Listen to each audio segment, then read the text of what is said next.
Hi, everyone. Welcome to the Be Kind, Be Happy podcast. My name is Byron, and today we'll be beginning the reading of the Diamond Sutra. Very excited about this sutra because this is one of the most popular sutras in Buddhism, in Buddhist texts, and it talks a lot about emptiness to help us transcend our illusions and deceptions. The Diamond Sutra is translated by Kumarajiva and is known as the Perfection of Wisdom. Why? It's because the Sanskrit name for this sutra is Vajracchedikā Prajñāpāramitā Sūtra. And so Vajra is diamond, Chedika is cutter. So Vajracchedikā means diamond cutter. Prajna is wisdom, and paramita is perfection. And so a lot of the times, Diamond Sutra basically just means Vajra Sutra, which is very, very loosely translated. If we were to be more specific, this would be the diamond cutting Perfection of Wisdom Sutra.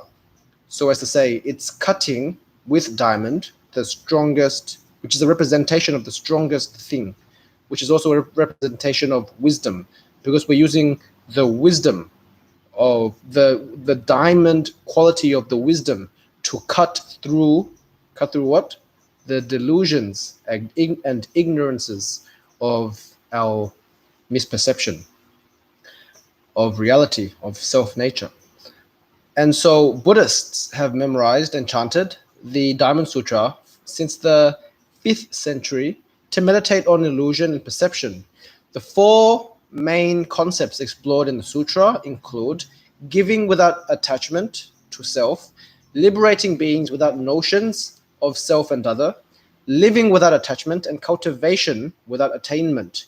So as you can see, the underlying theme of this sutra is emptiness. To give without attachment to self is to give with the understanding of the emptiness of self. To liberate beings without notion of self and other means to liberate beings with the understanding of the emptiness of self and other. To live without attachment is to live within emptiness, and to cultivate without attainment means to cultivate with the understanding of an emptiness of attainment. Without further ado, let's get straight into the Vajracchedikā Prajñāpāramitā Sūtra. This version was translated once again by the Tripitaka master Kumarajiva, who is one of the most famous, popular Chinese translators. He's a Tripitaka master, which means he's not just a translator. He's a Buddhist master. Tripitaka means he has mastered everything within Buddhism, including the practice, the readings, the experiential understanding. He understands every single aspect of Buddhism, which is why there's not many Tripitaka masters anymore, but he certainly was one of them. Let's get straight into it. Thus have I heard. Once the Buddha was in the kingdom of Sravasti in Jetavana, Anathapindika's park, with the great assembly of bhikkhus. Bhikkhu means monk, 1,250 in all. Then, during mealtime, the world-honored one put on his robe, took up his bowl, and entered the great city of Sravasti to beg for food. After begging from house to house inside the city, he returned to where he was staying. When he finished eating his bowl, he put away his robe and bowl, washed his feet, and sat and arranged his seat, and then he sat. So this is a very, very different opening paragraph, very different to basically all the sutras. Why it's different, it's very important to read and understand, so that we can understand how this sutra is being contextualized. First of all, thus have I heard is very, very common, very normal.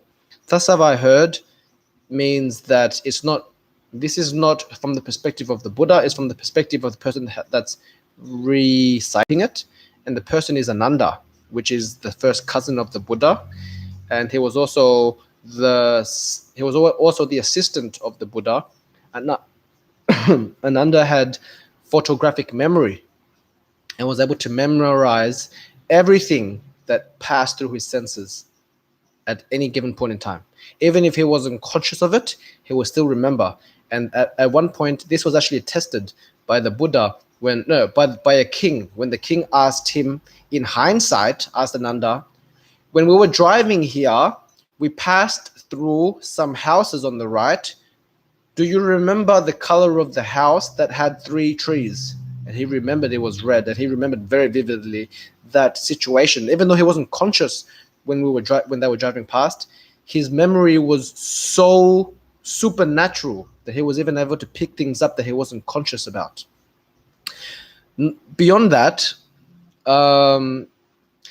it seems like this is explaining and describing very mundane things that the world-honored one, which is the Buddha, was doing. This is so ordinary, which is why it's so important to understand that this sutra is not transcending beyond the ordinary life. It's to realize the significance within the ordinary life. So it's highlighting things very simple, like during mealtime, he put on his robe, very, very ordinary. He took up his bowl to enter the great city to beg for food, something that he would do to symbolize, I guess this is also a symbol, and which is why it's highlighted here. It's a symbol of humility. It's a symbol that he's not better than anyone else. He's begging for food, despite being an enlightened being, the Buddha himself. He still follows the practices of the ordinary, and he doesn't transcend he doesn't feel that he's transcended the normal traditions of that time, but instead he is he's part of it. He feels very at one with the common there. So he would, by himself, put on his robe, enter the city and beg for food.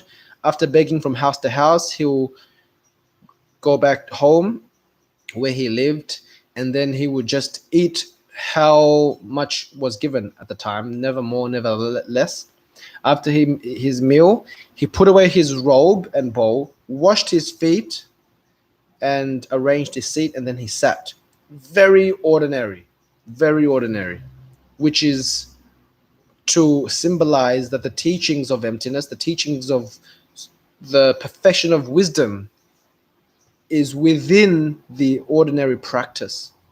At the time, the elder Sabdi was among the great assembly, and then arose from his seat.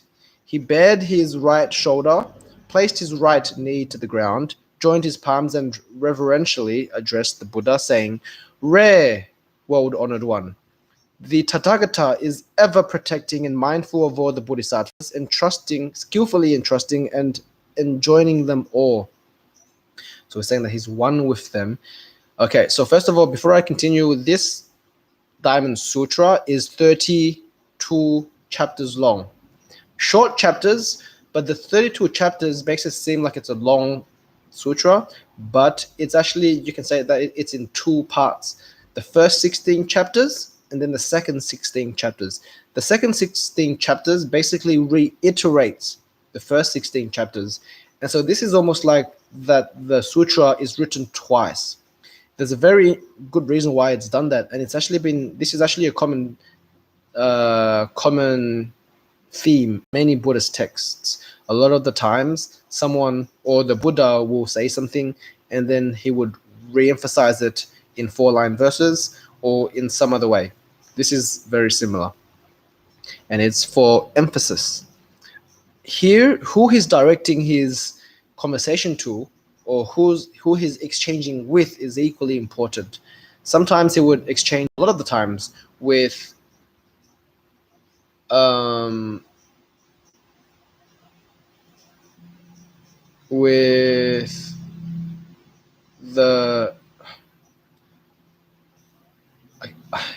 name slipping my mind, but he's the highest in wisdom. Here, Elder Subhuti is the highest in the understanding of emptiness. And so it would make sense that this interchange with the Diamond Sutra is being spoken and conversed with Subhuti. So this sutra is a very important sutra for bodhisattvas. So for people who are interested in liberating themselves while also leading all sentient beings towards liberation. So this is a Mahayana teaching. World honored one. When virtuous men and women develop the mind of Anuttara Samyak Sambuddhi, on what would you say they should rely? How would you say they master their minds?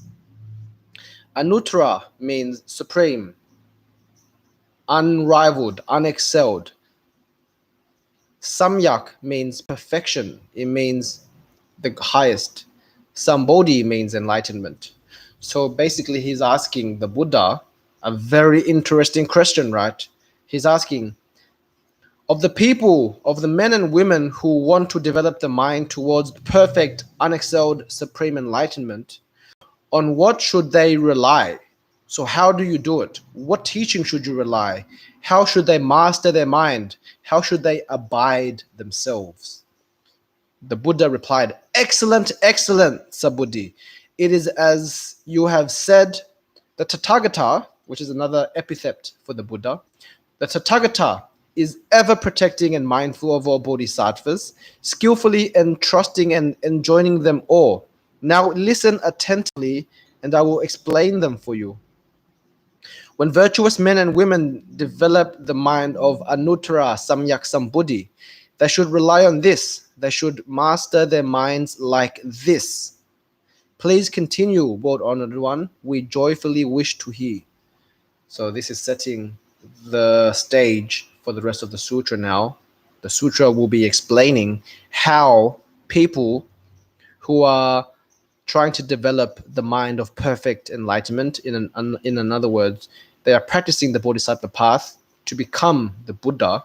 How should they abide their minds and how should they master their minds? The Buddha told Sabuddhi, all bodhisattva mahasattvas should master their minds like this. Bodhisattva means an enlightening being who is guiding everyone towards the ultimate state. Mahasattva just means great.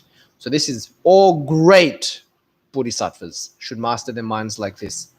Of all kinds of sentient beings, whether born from an egg, womb, moisture, or metamorphosis, whether with form or without form, whether with perception or without perception, or neither with perception nor without perception. So this is to cover all the bases of every single type of sentient being. Every single type of sentient being is born or abides in one of these classes.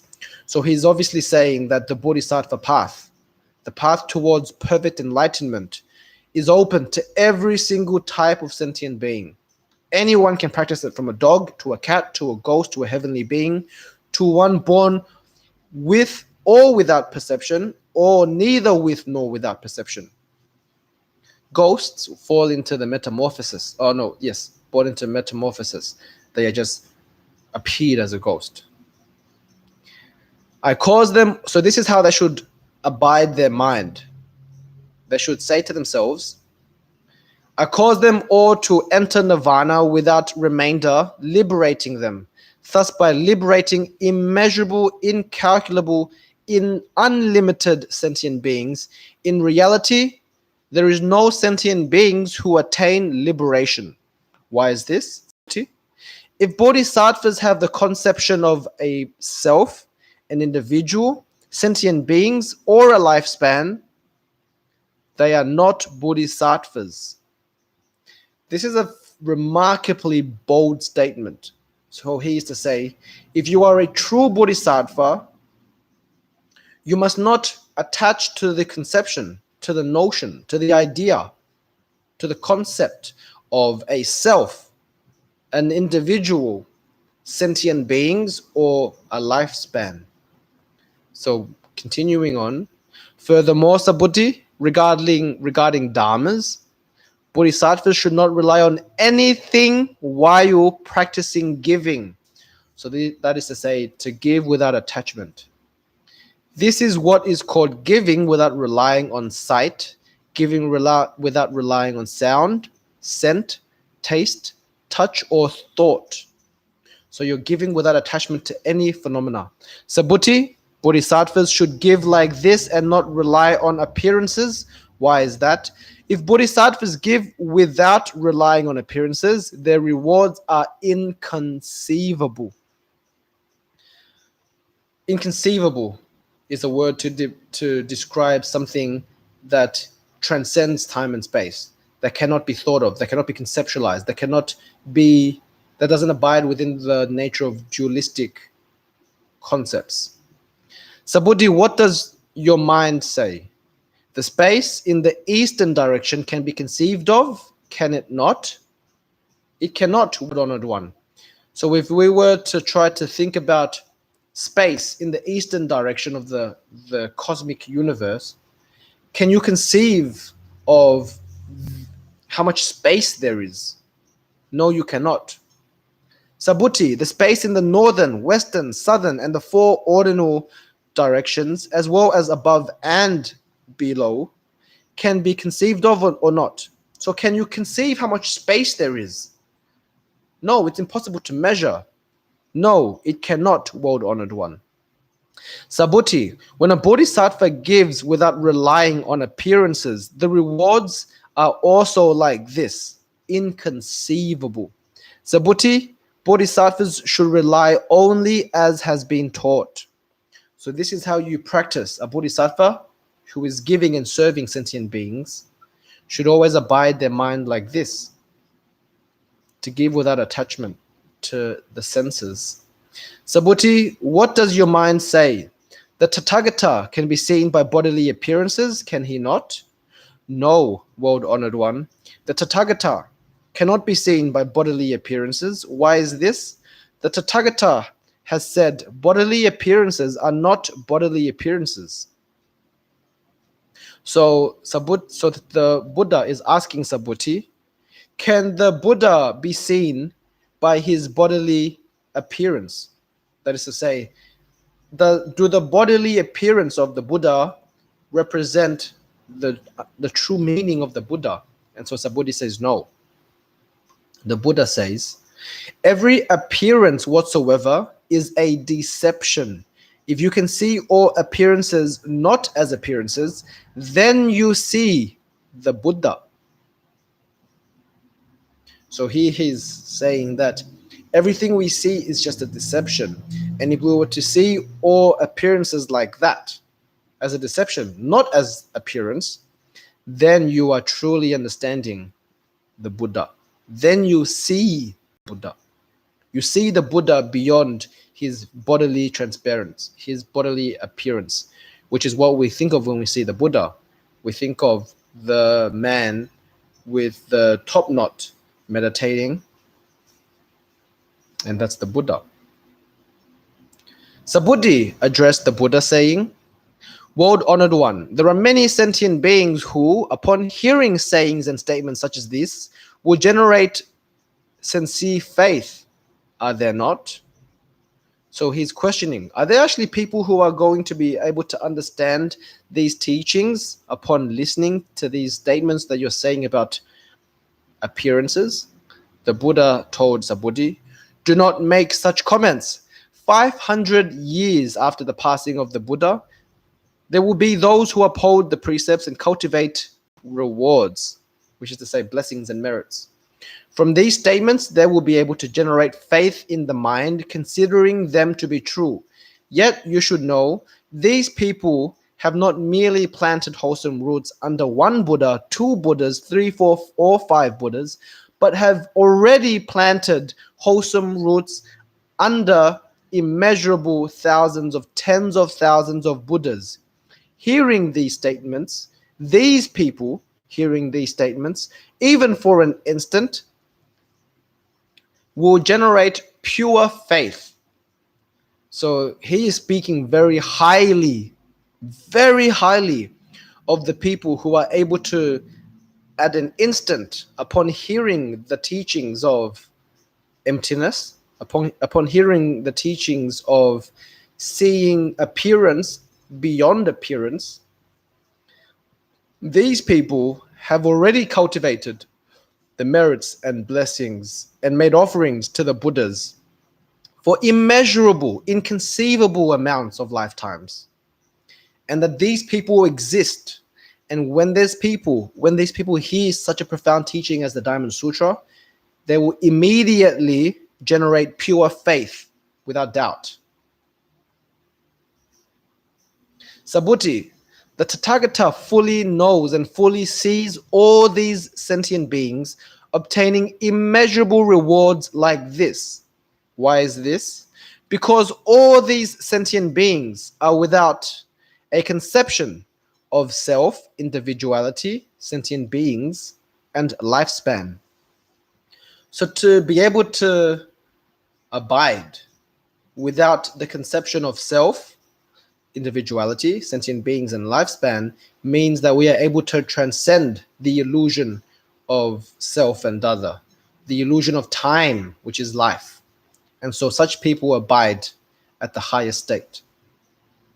They are without a conception of dharmas, and are also without a conception of non-dharmas. In this context, dharmas refers to mental concepts, phenomena. To abide without conception of dharma, which means to abide free from attachment to mental formations, to concepts, to ideas and phenomena. But not only are they abiding without attachment to dharmas, they are also equally abiding without the attachment towards non-dharmas. So they are detached from both extremes, towards dharmas and the non-existence of dharmas. Because it's so easy for someone to say, okay, if dharmas are all empty, that means that no dharma exists. But the Buddha is now saying they are free from the attachment towards dharmas, but also free from the attachment of the other extreme, that dharmas don't exist. Why is this? Because if the mind of all these sentient beings took hold of concepts, then they would become attached to a self, an individual, sentient beings, and lifespan. And so if someone was to have a concept, if someone was to be attached to concepts or non-concepts, immediately they are attached to self, individual, sentient beings, and lifespan. If they took hold of a concept of a dharma, then they would be attached to self, individual, sentient beings, and lifespan. Why is this? Because if they took hold of a concept of non-dharma, then they would still be attached to self, individual, sentient being, or lifespan. For this reason, they should not take hold of dharmas, nor should they take hold of non-dharmas.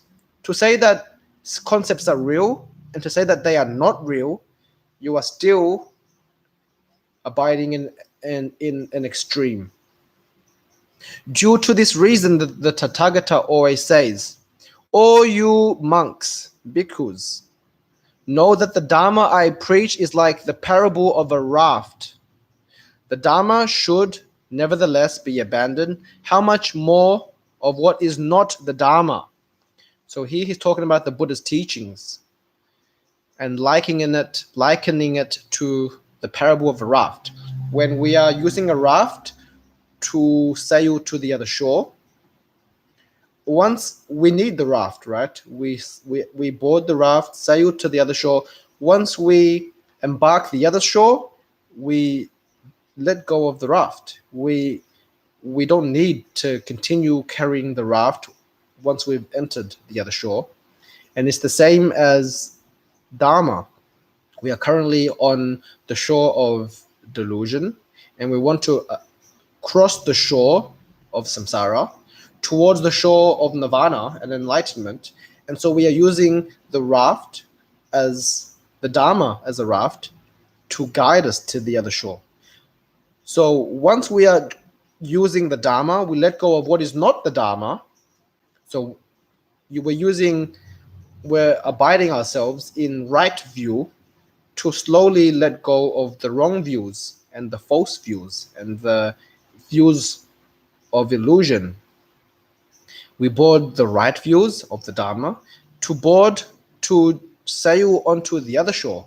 But once we are on the other shore, we have to let go of the Dharma. The Dharma has already served its purpose in guiding us from one shore to the other shore. Once we're in the other shore, even the Dharma itself must be abandoned. And that is how you know that you've truly have reached the other shore. You've detached from the Dharma and the non-Dharma. Sabuddhi, what does your mind say? Has the Tathagata attained Anuttara Samyak Sambuddhi? Has the Tathagata spoken of any Dharma? So now he's questioning Sabuddhi, which is the disciple that has mastered emptiness. He's asking Sabuddhi, what do you think? Has the Buddha attained perfect supreme enlightenment? Has the Buddha spoken of any Dharma, of any Buddhist teachings? So here is a very, very tricky question, right? Naturally, you would say, of course, the Buddha has attained the perfect, ultimate, unexcelled, supreme enlightenment, which is why he's the Buddha. And of course, the Buddha has spoken so many different sutras and teachings which represent the Dharma. So an ordinary person will say, yes, he has attained Anuttara Samyak Sambuddhi. Yes, he has spoken the Buddha, the Dharma. What does Sabuddhi say? He replied, as I understand the meaning of what the Buddha has said, there is no definite Dharma called Anuttara Samyak Sambuddhi. And there is no definite Dharma the Tathagata can speak of. Why? Because the Tathagata says that all the Dharmas cannot be held, cannot be spoken of, are neither the Dharma nor not the Dharma. How is that? And he continues to say, all saints and sages are distinguished by the unconditional dharmas. So there's a lot to unpack here. Basically saying the Sabuddhi, which is the master, the disciple of supreme emptiness, says that from what I have understood from practicing the Buddha Dharma, practicing with the Buddha, the Buddha has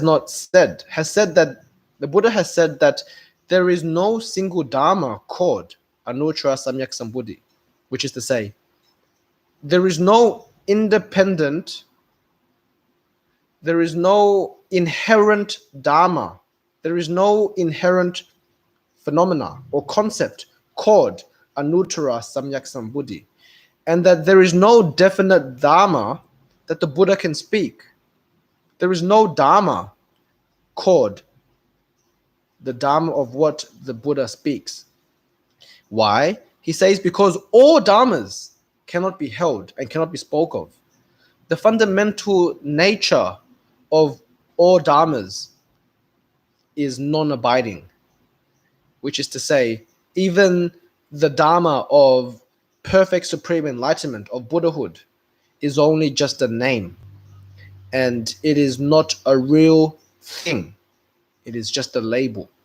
And the same applies for everything. And the understanding of the unconditional Dharma, unconditioned Dharma, is what distinguishes all saints and sages. Because every single saint and sage have awakened to this idea, to this realization that all Dharmas are unconditioned, which is to say that they are non-abiding, that they are not real. The Buddha further questions, Sabuddhi, what does your mind say? If someone filled a great cyclocosm, which is the entire universe, cycliocosm, with the 7 treasures and use them to practice giving, the rewards the person attains would be many, would they not? Of course, right? Thinking about the merit that we make when we make a donation to a temple, we donate to poor people, we donate to starving people, we donate food and clothes and shelter. We do indeed obtain a lot of merit. So if someone was to fill the entire cycliocosm, the entire universe, with all the 7 treasures, and he would use this to practice giving, to cultivate merit, would he not attain a lot of merit? So the Sabuddhi says, extremely many World Honored One. Why is this? Because these rewards are not rewards by nature. For this reason, the Tathagata says the rewards are many. So he's basically already jumped to the conclusion that the Buddha was supposed to make, saying it is called many as just a label because that's what you call something like this, as many, many, many mirrors, because we're abiding in measurements that is many, because we're abiding and measuring within the concept of measurement. If you're going to be filling the entire universe with all the 7 treasures, the most valuable treasures, and then you're giving that as your form of donation to practice giving, of course, that is the highest extreme of merit you can receive. You cannot receive beyond that from the standpoint of measuring of what is measurable. So now he continues. The Buddha says, if, however, there is someone who received and retained even just 4 lines of verse from this sutra and explained it to others, the rewards would surpass those. So the Buddha is then to say, pick any 4-line verse from this sutra. We will go into the 4-line verses later. Pick a 4-line verse from this sutra and simply explain it to someone else. The merits you would receive from that offering of the 4-line verse would transcend that of the person who has filled the universe with 7 treasures and given it all out. Your merit would transcend that person's. Big, bold claim. Why is this, Subhuti? Because each and every Buddha and all of their perfect supreme enlightenment Dharma comes from this sutra, which is to say, this sutra is the essence of every single Buddha's attainment of the perfect supreme enlightenment. Subhuti, what is called Buddha Dharma is not Buddha Dharma. So just to clarify, if you're attaching to the concept of Buddha Dharma, then detach yourself immediately. Subhuti, chapter 9 now. Subhuti, what does your mind say? If a Srotapanna was able to have this thought, I have attained the fruit of a Srotapanna, or not? So would a Srotapanna, which is another name for a stream enterer, there are 4 types of enlightenments. One is someone that has entered the stream, which is to say he will become enlightened in 7 lives. One is someone who has already entered the stream. We will get into the terminologies later, but Srotapanna has 7 lives left. The next one is Sakradagaman, has another, he will go and have 1 life left. So he will, after this death, his next life, he will attain enlightenment. The next stage is the Anagaman, which means he has less than a life left, which means that after this lifetime, he will enter another state where he will abide, where he will attain enlightenment there without having to return to this world. And the 4th one is Arhat, which means he has already attained the way. He has already attained lifelessness, deathlessness, the ultimate state. So of the 4 states, he's now using the lowest one as an example to say, is a Sotapanna able to abide in this thought? I have obtained the fruit of a Sotapanna, which is to say, the stream enterer, the Sotapanna, does he say have this thought? I am a Sotapanna, which means I have 7 lives left. Subhuti replies, no, Lord Honored One. Why is this? Sotapannas are named for entering the stream, yet there is no place to enter, nor is there entering sight, sound, scent, taste, touch, or thought. And they understand that, and that is why they are called Sotapanna, which is to say, only if you are able to recognize that there is no stream to enter, there is no place to enter, there is no Dharma to attach to, then you are a Sotapanna. But a Sotapanna doesn't say, I am a Sotapanna. That would be a contradiction. So now he goes to the next one. Sabuddhi, what does your mind say? Is the Sakradagaman able to have this thought? I have obtained the fruit of a Sakradagaman. Sakradagaman. Sabuddhi replies, no. Why is that? Sakradagaman means are named for returning once more. Yet in reality, there is no more returning.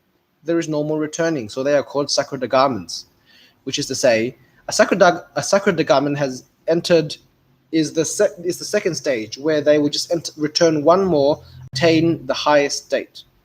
But here he's saying that it's the same example. Someone that has attained this state of Sakradagaman has already transcended the attachment to these dharmas. So he doesn't have the notion in his mind, I am a Sakradagaman. He has transcended already, detached from the thought of self. Sabuddhi, what does your mind say? Is the Anagaman able to have this thought? I have obtained the fruit of an Anagaman or not? Sabuddhi replied, no, world-honored one. Why is that? Anagamans are named for not returning, yet in reality there is no returning, therefore they are called Anagamans. Sabuddhi, what does your mind say? Is an Arhat able to have this thought? I have obtained the way of an Arhat or not? Sabuddhi replied, no, world-honored one. Why is this? In reality, there is no Dharma called an Arhat, world-honored one. If Arhats had this thought, I have obtained the way of an Arhat, then they would have become attached to a self, which means, by extension, attached to an individual, sentient beings, and lifespan. World-honored one, the Buddha says, I have attained the non-conforming samadhi, and first and foremost amongst men, the foremost Arhat freed from desire, and I do not have this thought, I am an Arhat freed from desire. So this is a label that the Buddha has given to Sabuddhi. That is to say that Sabuddhi, the Buddha refers to Sabuddhi as one who has attained the non-conforming samadhi, which is to be without disputation, to be without contention, because someone that is always confronting, contesting, and contending and competing is doing so from one point of view, one side of extreme. And to be non-conforming means that you are not siding with either extremes, you are in the middle. And so he doesn't have the thought, the Buddha refers to him as such, but he doesn't have the thought, I am an Arhat free from desire. Because if he was to say that, then he would be contradicting himself. World-honored one, if I had thought I have obtained the way of an Arhat, then the world-honored one would not have said Sabuddhi is the one who enjoys Aryana practices, ascetic practices, practices of emptiness. Since in reality Sabuddhi has nothing to practice, therefore he is called Sabuddhi, the one who enjoys Aryana practice. The Buddha told Sabuddhi, what does your mind say? In the past, when the Tathagata was with Dipamkara Buddha, there was some obtainment of the Dharma, was there not? World-honored one, in the past, when the Tathagata was with Dipamkara Buddha, in reality, there was no obtainment of the Dharma. Sabuddhi, what does your mind say? Bodhisattvas adorn the Buddha lands, do they not? No, world-honored one. Why is this? The adornment of the Buddha lands is not adornment, so it is merely called adornments. So Dipamkara Buddha was the previous Buddha, and at his time, when this current Sakyamuni Buddha was just a novice monk, he came across Dipamkara Buddha, and Dipamkara Buddha gave him the prediction: in your next lifetime, in a following lifetime, you will be the next Buddha, and you will be called Sakyamuni Buddha. And so he had received a prediction, and so Sabuddhi is being questioned by the Buddha now. Was there an attainment of the Dharma at the time? Was there attainment of the prediction? And he's saying no. In reality, there was no obtainment of the Dharma. So now he's asking, do bodhisattvas adorn the Buddha lands with adornments, with decorations, with offerings? And Subodhi says, no, there is no adornment. It is just merely called adornment because that's just the label that you put on this. For that reason, Subodhi, all bodhisattva mahasattvas should generate a pure, clean mind like this. They should not rely on sight to generate this mind. They should not rely on sound, scent, taste, touch, or thought to generate this mind. They should generate this mind but not relying on anything. Okay? So that's how we should abide our minds. That's how we should remain and abide at every moment of our life. To not abide, to not rely on the six senses is how we should generate a pure and clean mind. Subhuti, suppose someone had a body like the majestic mountain Sumeru. What does your mind say? This body is great, is it not? Subhuti replied, extremely great, Lord Honored One. Why is this? The Buddha says this is not a great body. That what is not a great body is merely just called a great body. Sumeru mountain is the biggest mountain of the Chiliocosm, the universe, the biggest mountain, the great mountain.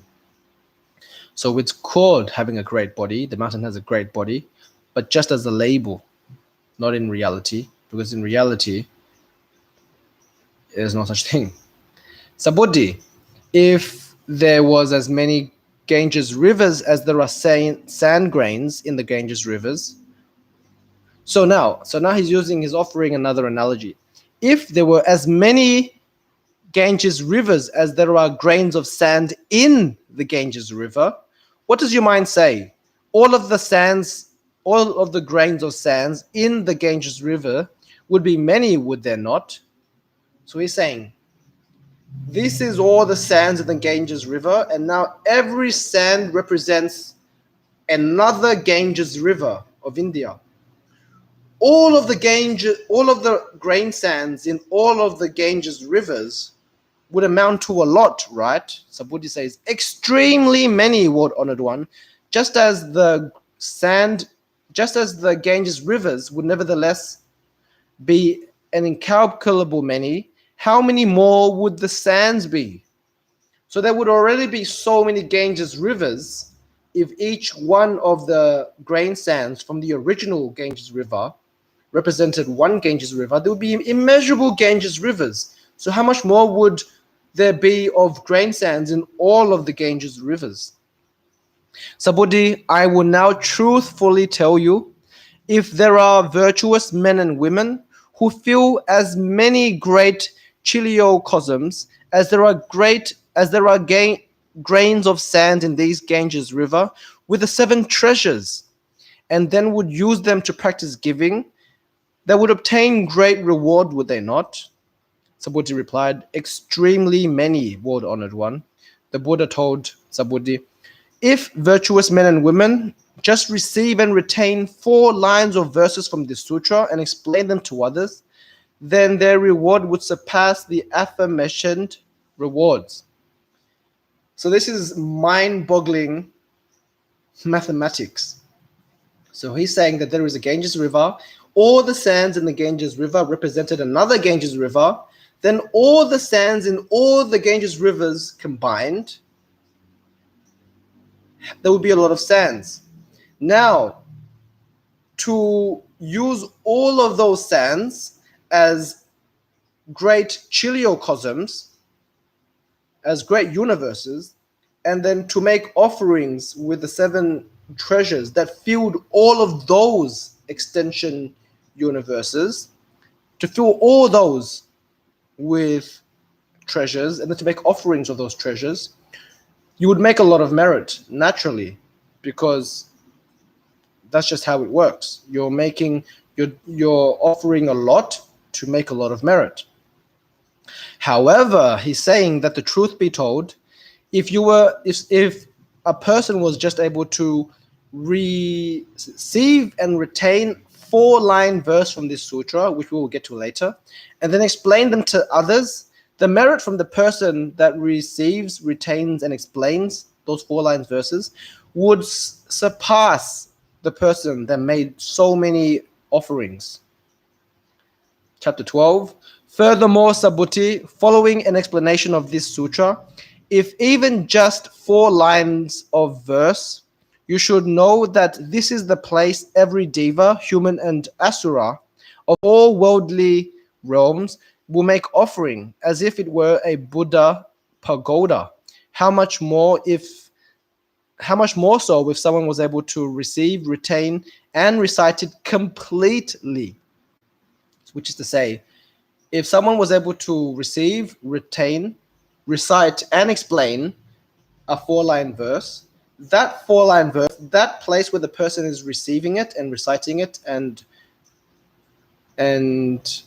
sharing it, that is a place where all the devas and humans and asuras would be making offering as if they are making offering to a Buddha pagoda themselves. So how much more so if someone was able to receive, recite, and explain the entire sutra. So Buddha, you should know this person achieves the supreme, foremost, rare Dharma. Wherever this scripture is located, there will be a Buddha and an honorable disciple. So think about that. Wherever you listen to this Dharma, this sutra, the Diamond Sutra, there will be located a Buddha and an honorable disciple. At the time, Subhuti addressed the Buddha saying, "World honored one, what should this sutra be named and how should we respectfully uphold it?" The Buddha told Subhuti, "This sutra is named the Vajracchedikā Prajñāpāramitā. By this name, you should respectfully uphold it." Why is this? Subhuti, the Buddha says Prajñāpāramitā is not Prajñāpāramitā. Subhuti, how does your mind say? The Tathagata has spoken the Dharma, has he not? So does the Buddha speak the Dharma? Subhuti addressed the Buddha saying, "World honored one, the Tathagata has not said anything." Subhuti, what does your mind say? All the minute particles in a great chiliocosm are many, are they not? Subhuti replied, "Extremely many, world honored one." Subhuti, all minute particles, the Tathagata says, are not minute particles, so they are merely called minute particles. The Tathagata says a world is not a world, so it is merely just called a world. Subhuti, what does your mind say? You can see the Tathagata by his 32 characteristics, can you not? The 32 characteristics are the qualities of a great man.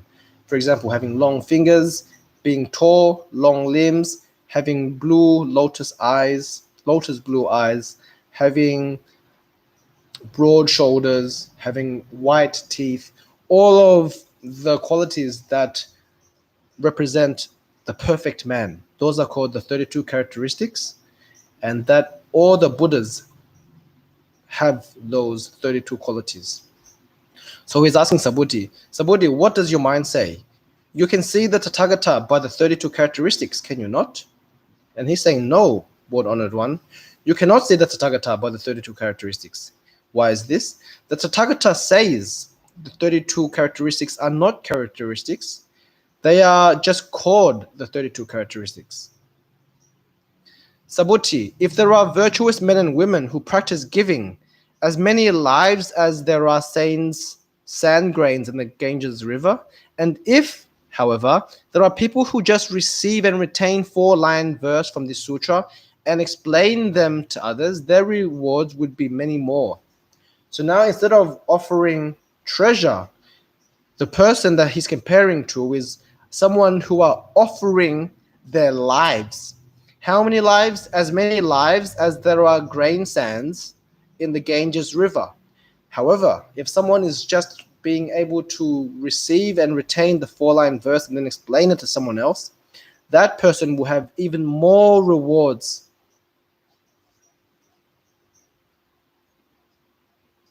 When Subhuti heard the sutra spoken, he deeply understood its meaning and, weeping tears of lament, addressed the Buddha saying, rare, world-honored one, that the Buddha has spoken such an extremely profound sutra. Ever since I obtained the wisdom eye, not once have I heard such a sutra.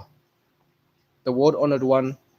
If there are also people who are able to hear this sutra with their faithful mind, they will have a mind clear and pure, and they will be able to arise, and there will arise the appearance of reality. You should know that these people achieve the foremost rare merit, which is to say, if someone is able to listen to these words from the sutra and have their faithful mind being clear and pure, there will immediately arise the appearance of reality, which is absolute truth. World-honored one, this appearance of reality is not an appearance. For this reason, the Tathagata is called the appearance of reality. World-honored one, now I am able to hear a scripture such as this.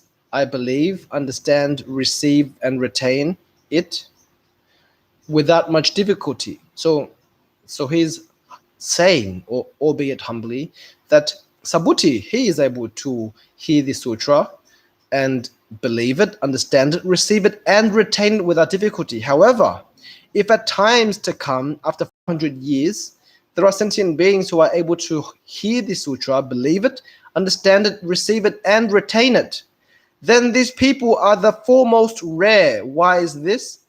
These people are without the conceptions of self, individuality, sentient beings, or lifespan.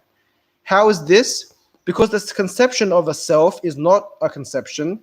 The conception of an individuality, sentient beings, and lifespan are not conceptions. Why is this? Those who are free from conceptions are all called Buddhas.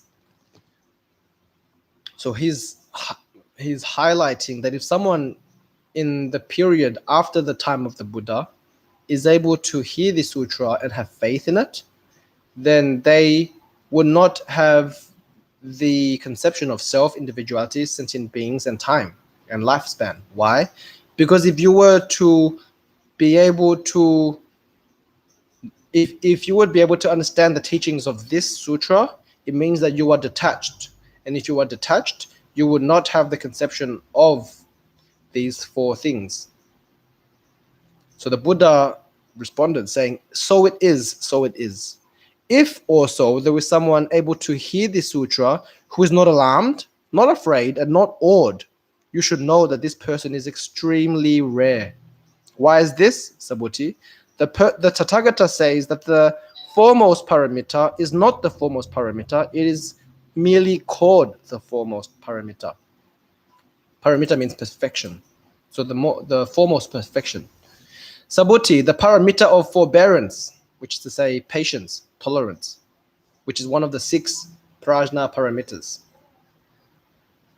The 6 Prajñāpāramitas are the 6 areas that one has to cultivate to perfection in order to become the Buddha.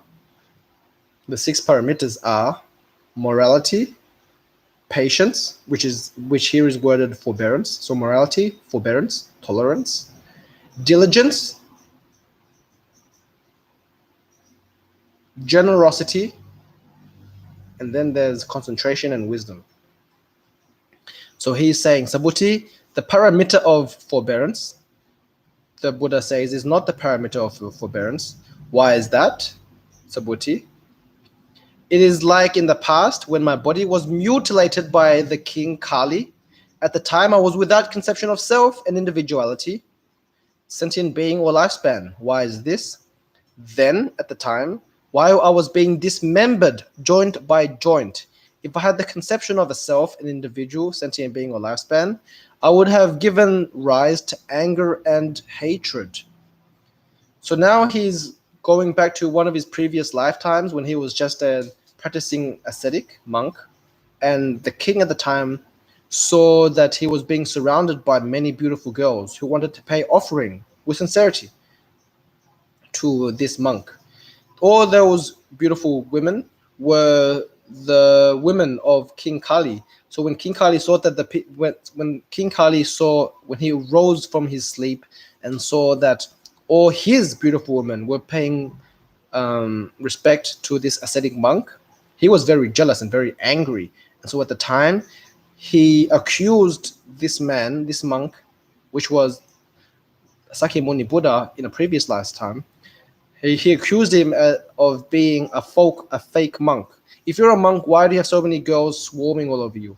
And so out of jealousy and anger and hatred, he mutilated the monk one limb at a time. The arm, the leg, then the arm, then the leg. But he did not even feel 1 ounce of anger or hatred. Why? Because at the time, he was not the Buddha, but he was already without the conception of self, individual, sentient being, or life, which is why he did not give rise to a speck of anger or hatred or attachment. And because of that, he was actually able to convert the king to practice the way. Subhuti, I also recall going through 500 lifetimes as an ascetic practicing forbearance.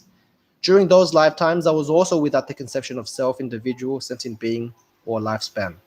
For this reason, Subhuti, bodhisattvas should be free from all conceptions and develop the mind of Anuttara Samyak Sambuddhi. They should not rely on sight to generate the mind. They should not rely on sound, scent, taste, touch, or thought to generate the mind.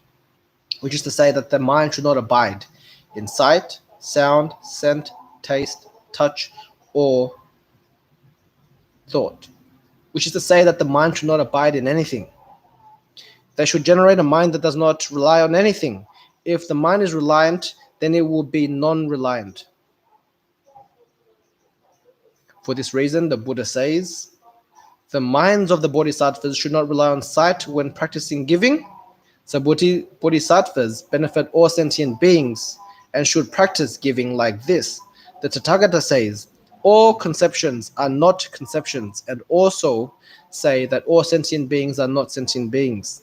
Subhuti, the Tathagata is a speaker of what is true and what is real, what is so, what is not deceptive, and what is not altered. Subhuti, this Dharma that the Tathagata has attained is neither real nor unreal. So to say that the Dharma is real is attaching to one side. But if you're to say, okay, if the Dharma is not real, then it's unreal, then you're also attaching to the other side. So now he's saying, detach from both extremes.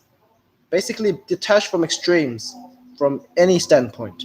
So he's saying, the Dharma that the Tathagata had attained, which is the Dharma of enlightenment, of Buddhahood, of perfect enlightenment, is not real, but also not real. It's neither. Subhuti, if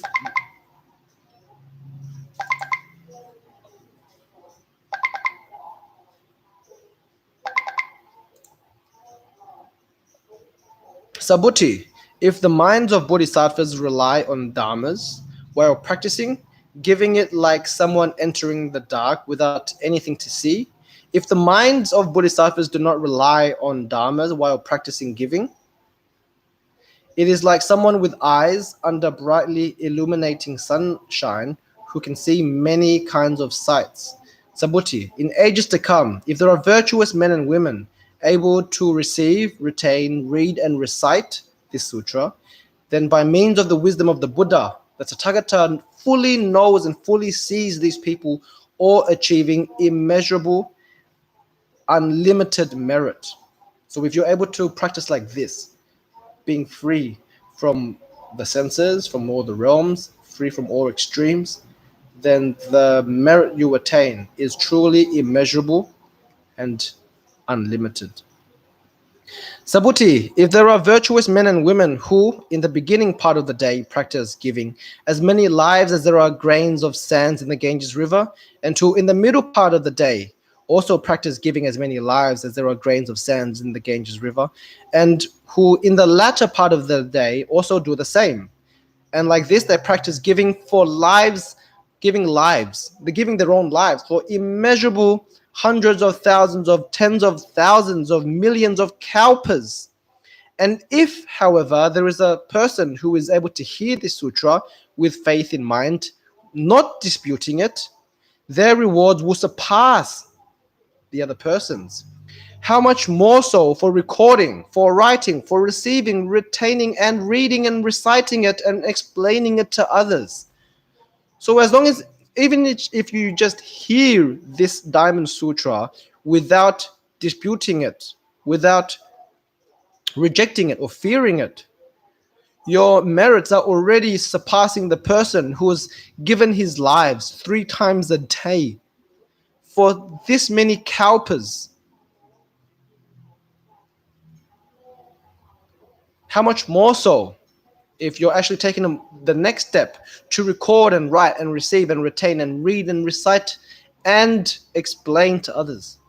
Subhuti, essentially speaking, this sutra has inconceivable, immeasurable, unlimited merit.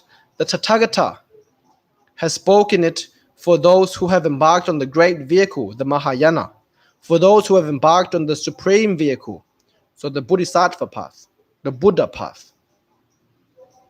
If there are people who receive, retain, read, and recite it, and explain it widely to others, the Tathagata fully knows and fully sees all these people achieving immeasurable, indescribable, unlimited, inconceivable merit. People like this will then bear the Anuttara Samyak Sambuddhi of the Tathagata. Why is this? Subhuti, if there are those who enjoy the lesser Dharma and are attached to the views of self, individual, sentient being, and lifespan, then they are unable to listen to, receive, read, or recite this sutra or explain it to others. So we want to be abiding in this sutra, not the lesser Dharma. Subhuti, whenever there is this sutra, devas, humans, and asuras of all worldly realms will make offering. You should know this place will then become a pagoda. They will all reverentially make obeisance, circumambulate it, spread all kinds of flowers and insects all over this place. So now chapter 16 is the final chapter of part 1.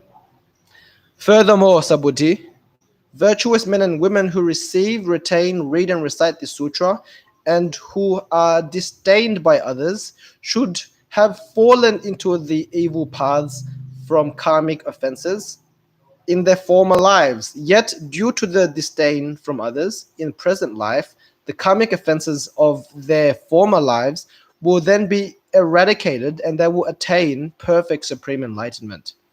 Which is to say, if because of reading this sutra, they are being insulted by other people and being offended by other people, they are currently burning off all the negative karma that they have created in the past that would have otherwise led them to evil paths, hell, ghost realm, animal realm. But because they are currently receiving the insult and offense from other people, they are currently using all that up and burning all that bad karma in this life so that they will attain the perfect enlightenment. Subhuti, I recall in the past immeasurable Asamkhya kalpas before Dipankara Buddha. So he's talking about a long time ago, basically. I was able to meet 84,000 million Nayutas of Buddhas, making offering to them all and attending to them without neglect or fault. So before he became the Buddha at one time, he was able to meet so many Buddhas and attend to them without neglect or fault and make offerings to them for such a long time. If, however, there are people in the latter times of decline, so the Dharma ending era, the times after the Buddha, like now, if there are people in the latter times of the decline able to receive, retain, read, and recite this sutra, the merit I obtained from making offerings to all those Buddhas, compared to the merit that they obtained, would not even be 1/100th of it, not even 1,000th or 1/10,000th or 1/1,000,000th, or even is a calculation or comparison able to be reached. Which is to say, someone that is able to recite, hold, retain this sutra and receive it would be making so many more merits than I did when I was attending all the Buddhas in the past for such a long time. Sabuddhi, if virtuous men and women in the latter times of decline receive and retain, read and recite this sutra, I fully explain the merit they attain. The minds of some people who hear will be confounded, suspicious, and untrusting, which is to say, it's inconceivable. If someone is able to attain this sutra at latter times during the Dharma ending age, which is now, if I was to explain the merits that they would get, it would create so much doubt and confusion in the minds of people because it's just too inconceivable. Sabuddhi, you should know the meaning of this sutra is inconceivable and its fruition is also inconceivable. So now this is the end of part 1 of this sutra. If you have any questions or comments, please leave a message in the section below. If you like this video, please like and subscribe. And I look forward to seeing you in the next part 2 of this video, where we will continue the next 16 chapters. This sutra is an inconceivable sutra, as you can already tell from the content. And okay, I will see you again in the next episode of the Be Kind, Be Happy Sutra reading. Thanks again for watching, everyone, and I'll see you later. Bye-bye.